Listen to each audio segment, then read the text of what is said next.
Hello everyone, this is Chef Bonus and today's video is all about the second part of the bread making process, like all the 12 steps.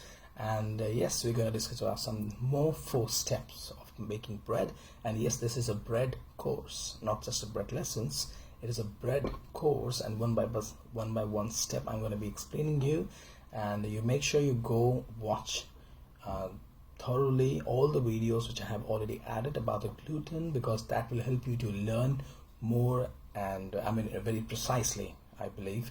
And same time you'll be understanding all the a perfect concept that how to make a perfect bread like a baker, right? So you make sure you can see the playlist. Yes, this is a playlist, and this is the complete playlist for the bread course.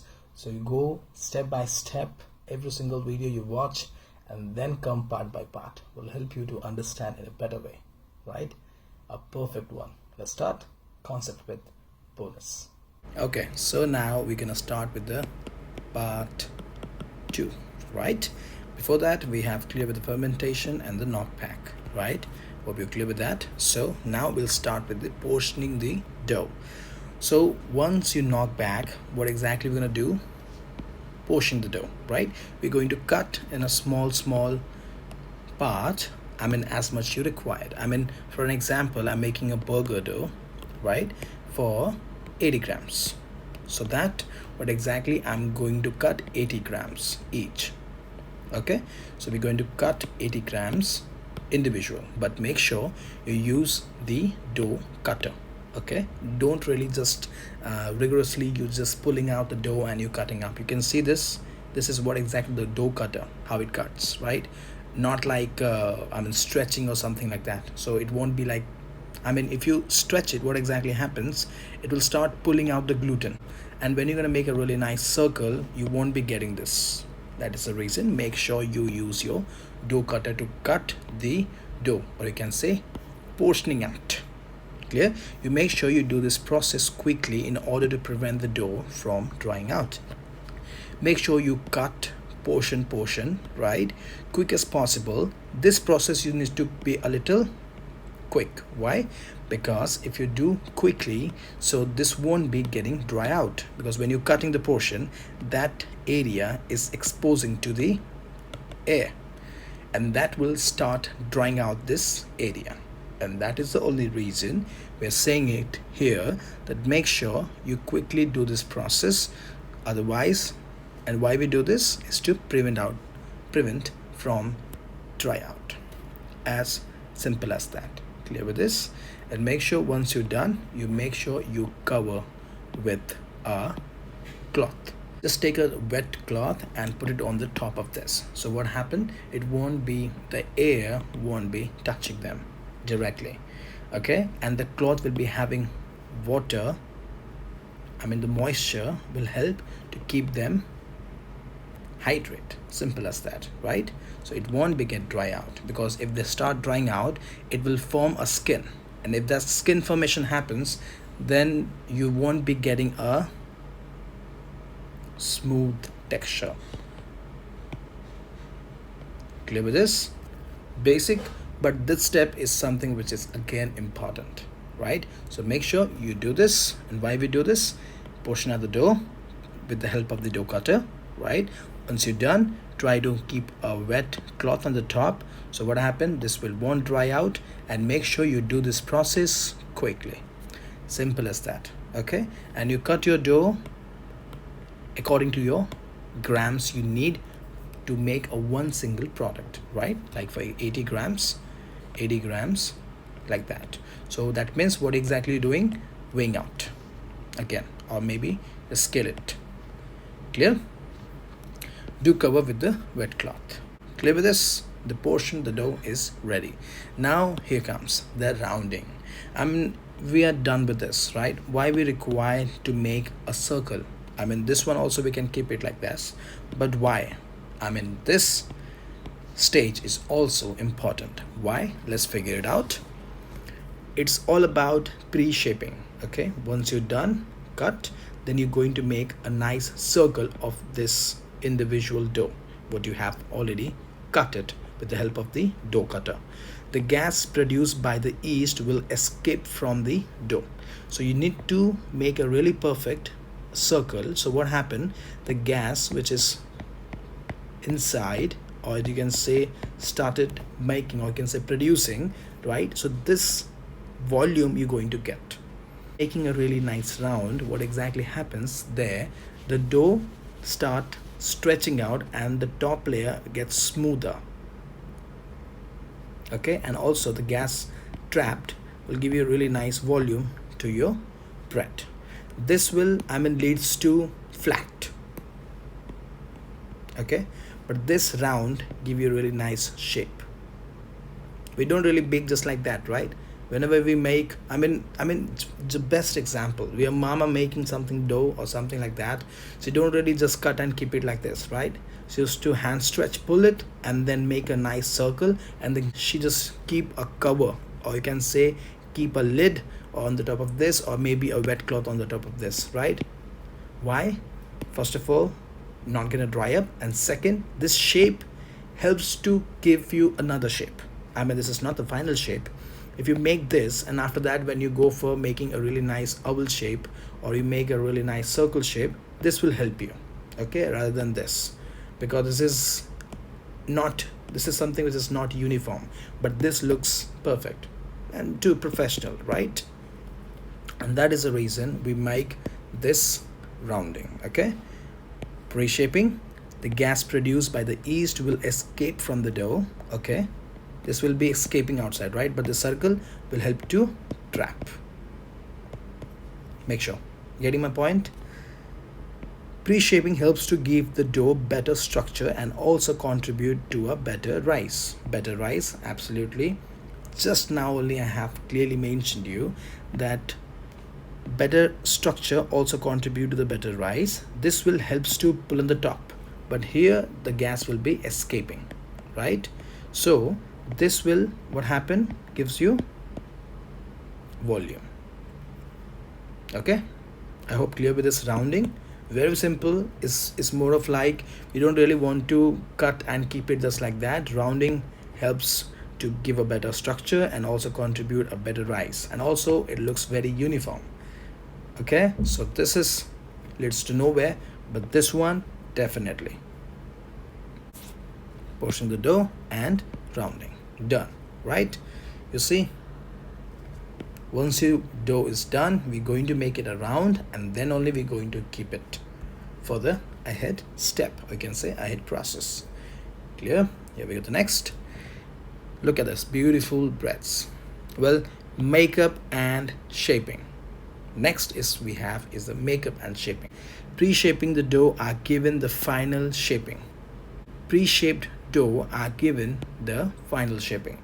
These are my breads which I have made it by myself, and love doing some artistic rather than eating just simple bread. Those are beautiful, but when it comes to this, it's a very eye-catchy. So I always do this kind of a work. So if you really want to see another different breads design, you can follow me on Instagram. You can see this. A lot more things I used to post there, and if I had some few things I want to bring it on the YouTube. Before that only I post on the Instagram to announce it that this is what exactly the topic is going to come. And if you really want to share some few things to make sure that chef, can you bring about this also, especially in pastry, if you really want to know something in-depth thing, you can just text me in that, even though, right? Clear with that? So after this rounding, the round is done. Now this round only I'm going to give a shape, and that is called makeup. So this is what exactly my final shaping is all about. Once the rounding done, after rounding, giving a little rest, after that I'll start giving my bread to a nice design, right? Shaping, but why? Creating a tight outer skin. Okay, when you pull out, a simple, this one also, when you make a round, so this you can see is nice pulling out and giving a really nice shine dough, right? Look at this, it looks very uneven, right? But when you see, it's nice and clean, and there only I can get this clean, there's no patches here, right? It is very nice and clean. So to achieve this rounding is something which is important. Okay, This will helps to give a better shape to your bread, creating a tighter outer skin, right? It's a very tight skin, and then we have a create tension to the gluten mesh. So this is what exactly the shape I have given, and inside this only the CO2 start producing, and this will going to double the size, because the bread is going to be double the size. And why tension to the gluten? Because the design which I have given in that only is going to volume up. It's not about something is going to come up here or come up out from this side, right? It's just going upwards to rise it up. Clear? And there only what exactly I'm going to get volume of the bread, and then I'm going to get the lightweight. Clear? This is why. Remove excess gas. Okay, remove excess gas, yes. And then we have the flexibility. Same dough recipe to make different bread product, different shape, different style. I can use the same dough to make this bread also. Okay, so shaping is something is completely on you. It is not like burger bun can be only make like this. You can give another shape and you can say this is a burger bun I'm using for my, I mean that's something which is comes to a different shade, or you can say a different product. Same thing, you eating in a different shape, same flavor, but still you'll be like eye catchy, right? Okay, wow, that looks good. I mean same dough, I'm making this two product, you both taste same, but you will like, okay, I prefer this dough, I like this design, I eat this. Okay, I like this design, I want to eat this. Simple. Clear with this? So this is a flexibility when it comes to shaping, depend on you, your creativity. Also you can see this a nice peanut rolls, so twisted peanut rolls, a mini buns kind of a thing you can say. So at least if I think, but why I'm doing this, it's eye catchy, again it looks good, something different need to be, I mean it's must, right? Flexibility, create a tight outer skin, stretching the gluten strands. Okay, and when it comes to the tension, which helps the loaf rise vertical in the oven, okay, instead of spreading out. It won't be, I mentioned here, it's not going to spread like this, it's going to be upward, right? So I'll get the volume out of it. I hope you're clear with this, right? Shaping, right? Now we'll see the next step, proofing the dough. Yes, this is again an important point when it comes to baking. This is like the step before just baking. Okay, final rise of the shape. I mean once I'm done with this, my shaping is done. Now what exactly I'm gonna waiting for? After the shaping, what exactly I'm waiting for? To rise it up, right? Means volume. And how I'm going to get the volume? With the help of the patience. So patience how? Proofing, giving a little time and the right temperature and the right moisture, giving them a right temperature and also moisture. A moisture means humidity, right? And that's helping a proper proofing, right, of the bread. Proofing temperature is 28 to 32 Celsius and humidity must be 60. So in the proofer machine, when you have a proofer with you, in that proofer, when you put your bread inside, so then in the knob you set the temperature, humidity, which is 60, okay, and then you add the temperature is 30 to 32. Clear?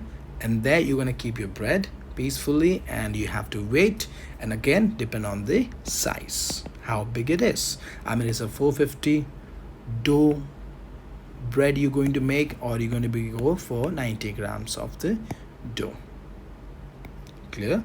So it depends on the weight or the size of the bread, it decides that how long it going to take to get a proper proofed bread. So we can go direct to baking process. Are you getting my point? So this is all about the proofing bread. It happens in the proofing chamber. So this is what exactly the proofing chambers looks like. There's a two knob for humidity and for the temperature, and that is a chamber, and there you put your tray inside with the breads. Okay, this is the tray with the breads. You put it inside and you wait until they get completely proof and ready for the baking. Done? Clear with this? I think this will make you easier to understand. Final rise of the shape. Whatever shape I will give, for the final shape, I'll be waiting. Okay, that is what exactly all about the proofing the bread. Temperature I have mentioned already, 28 to 32 Celsius. Why? Because of the yeast growth. Why are we waiting for proofing? What exactly proofing means? It's all about the CO2 maximum getting there, right? So yeast eating the sugar, and then you're getting the CO2, and that CO2 pump up, and this yeast works in the maximum temperature is this 28 to 32. So this is a rapid growth of the CO2 gas, and that is what exactly giving a volume, or you can say a big size, right, to the optimum level of the bread volume. Clear? Easier way. Why? I mean, let me tell you again what I have already told you, that you have to cover the dough with a wet cloth. Otherwise, what will happen? It will get dry, right? Same way, when we're going to keep a bread in a chamber, don't you think so? Somewhere is contacting the air, and that will make a skin. This is a bread, okay, and the top layer, right? Don't you think so? It will start drying out. The top layer, which is exposing to the air, it is completely exposed to the air. So this is the air exposing this side, right? And then what happened? It will form a skin. It's form a skin, right? And not to form the skin on the top layer, because if this skin forms, what happened? They will be form a crust. So whenever the CO2 gas try to push to give a really nice volume, there the problem comes. So that is the reason we have kept the humidity. So what exactly this happens? This will start giving a little bit of water droplets, a very nice moist on the topper layer, right? This area. So this humidity, this area will be getting the moist on the top. So when the CO2 produce gas, so this gas will slowly gradually be nice volume. So because of this, you get a really nice volume, and the same time what you're going to get? A better rise, because of the moist present at the top. So what exactly happening? There is no dry on the top, means the top layer is not getting dry, and because of not getting dry, it is peacefully, easily can grow more with the volume. I'm talking about just the volume, right? If outer side part of the bread get dry, when it start CO2 gas, we're going to start filling up inside, means the yeast will start filling out the CO2 inside slowly, gradually. So this will get burst if there's any dry crust form on the top of the layer, the top layer of the bread, right? So that is the reason this humid helps the bread to give a little bit of moisture, right? So this won't get dry and helps to get a proper and better volume to the bread. I hope this will be easier for you, right? Another one I want to add here. So when you're going to cut, after this also give a little rest, okay? And after doing this also give a little rest, because this is all about like you're making this to this. That means a gluten is again in working, right? So we want to give a little rest both the dough, because when you're cutting, the gluten is cut, right? Give a little rest to settle down there. So one pieces you start cutting at the same time when you're done with the last one, okay? So stop there. Once you're done, start rolling this, because once you're done the last, this got enough rest. So after that you can make a really nice balls or dough balls. Clear with this? Make sure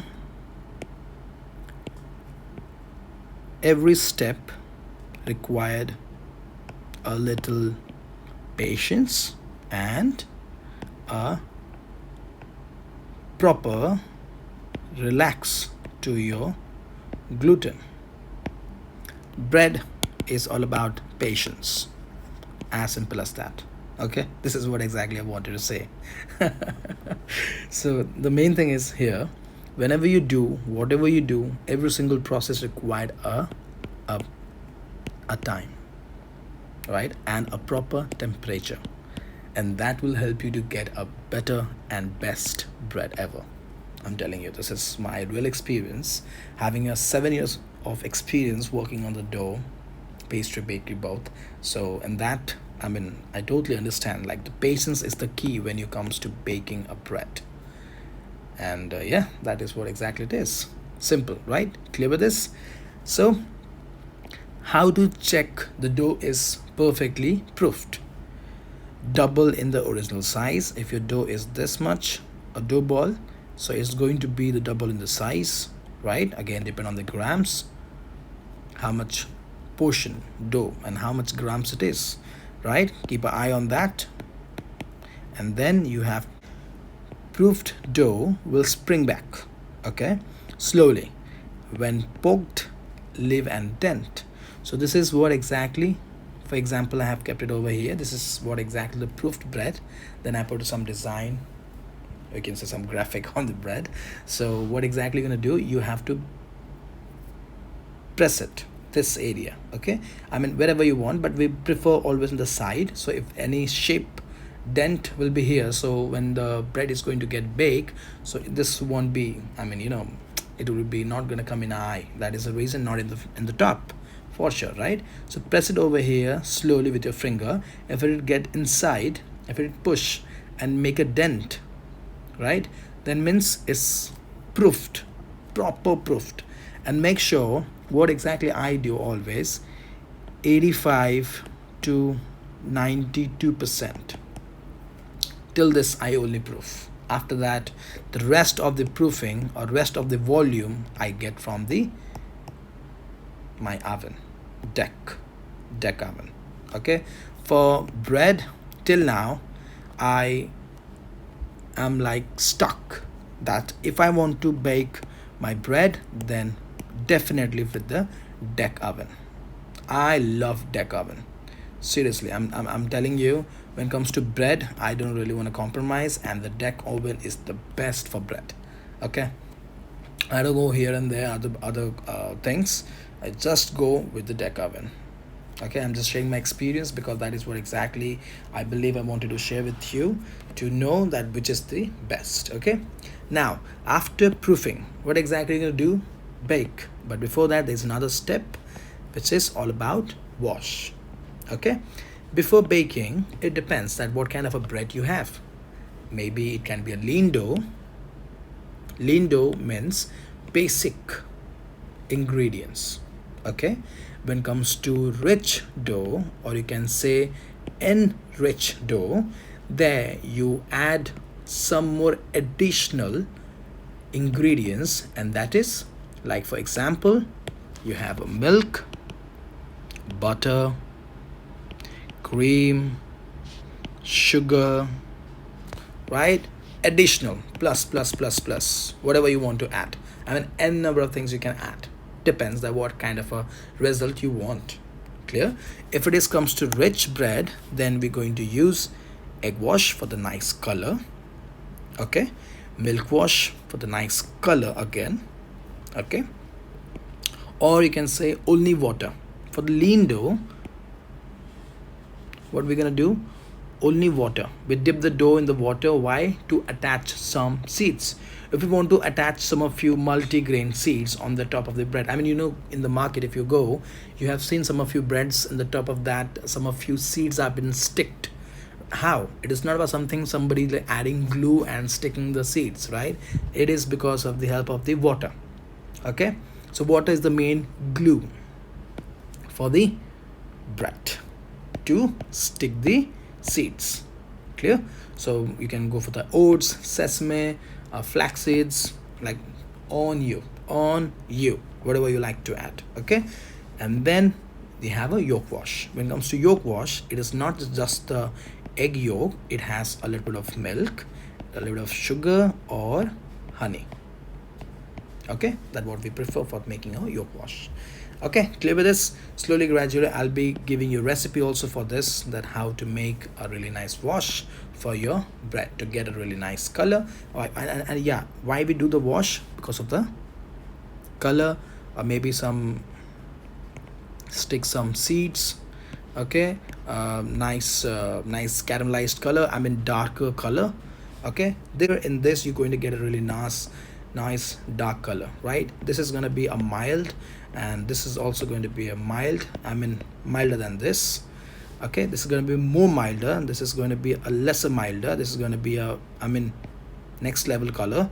And this is for to stick the oats or any of thing you want to make it stick on the top of the bread. Okay, so when I make this design, this pattern, at the same time I have sprayed a lot of water on the top of the dough, and then only I have drizzled with this design, then only I make the design. So these things will stay on the top. Okay, clear with this? Hope you are done for the day. This portion of the dough, cut, then make a really nice round, then make a shape, wait for to get a volume. Okay, and that is all about the proofing. And proofing, make sure you give a really nice temperature and humidity, so that will help your bread to rise and get the perfect volume as you are waiting for, I mean the thing that what you're looking for to get a perfect bread. Clear? And here the additional today's videos in the topic is the wash, right? I'll see you in the next informative video, which is the part 3.